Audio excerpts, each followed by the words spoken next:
This session is noteworthy for the number of key accomplishments which received strong bipartisan support. During this session, the General Assembly has passed meaningful bipartisan legislation that will promote a smaller, more efficient government. The overwhelming bipartisan support for many priority bills proved the Senate takes the issues facing Missourians very seriously. We were able to work together on tough issues to find solutions that are best for our communities. One of our biggest accomplishments was reforming the student transfer process to provide a first-rate education to every child in the state of Missouri. The current legislature also passed a bill that will create work groups to develop and recommend academic performance standards or learning standards for Missouri students. House Bill 1490 offers an opportunity for all stakeholders in the education process, including teachers, administrators, and parents, to have a say in our state's educational standards. After more than 3 years of work in the General Assembly, the legislature also advanced a measure that will revise the state's criminal code. The revision to more than 700 Missouri laws updates statutes, provides greater definition, and makes some punishments more consistent. Senate Bill 491 promotes public safety, specifically targeting repeat and persistent offenders, and strengthens our assault penalties. This code will provide prosecutors with important tools as they seek to deliver swift justice to people who commit crimes against children. We also passed legislation that will increase access to vital health care treatments. Senate Bill 668 would make Missouri the 28th state to require insurers to have the same out-of-pocket costs for oral chemotherapy pills as intravenous cancer treatment. Thank you, Senator Dempsey. Senator Dempsey is correct. We have done some amazing things this legislative session. There is no question at a time when we look to the national and many state legislatures, we see a complete inability to get anything done. And this year, I think, was a standout as far as being able to get some great things done. Of course, as the minority leader, I have to take just a moment to talk about some of the disappointments that I've seen in this legislative session. It is a continual frustration not only to the Democrats in the Missouri Senate, but also to many hundreds of thousands of people across the state of Missouri that we were not able to expand Medicaid under the Affordable Care Act. This is an opportunity that we believe is not only important when it comes to bringing health care to hundreds of thousands of citizens across the state, but it also is a job creator and something that businesses, hospitals, poverty advocates, folks all across the state have gathered together and said, this is something that we can do. And I think we had the opportunity this year to get it done in a Missouri style. And I hope that as I leave the chamber and we come back into the next legislative session, even though I'm not here, that we'll continue to work on that issue to move forward in a way that is good for Missouri and good for all Missourians.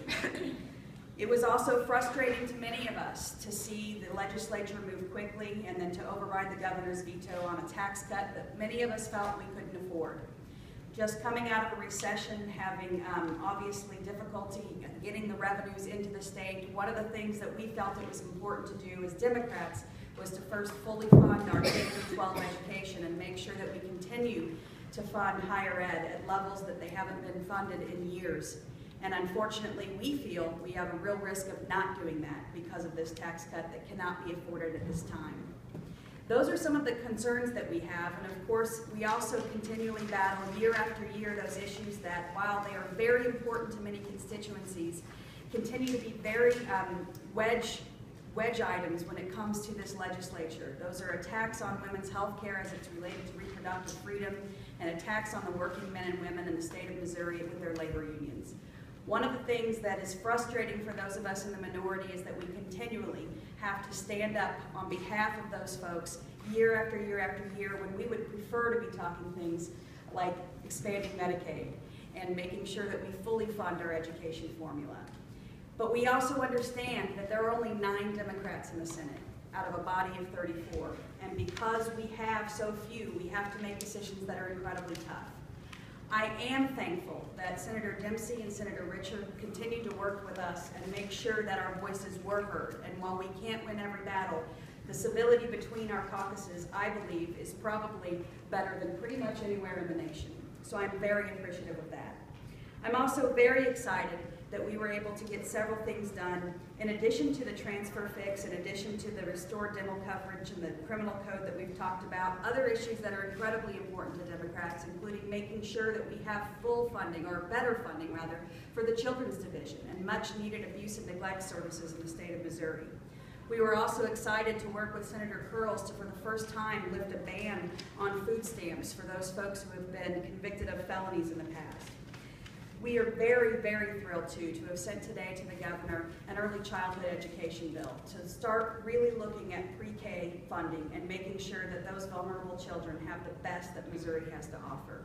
So on balance, I believe that it was a good year. We moved several things forward. We had some devastating losses as Democrats, but the great news is we'll be back to fight those fights again next year. Bring the Florida debate to a civil discourse.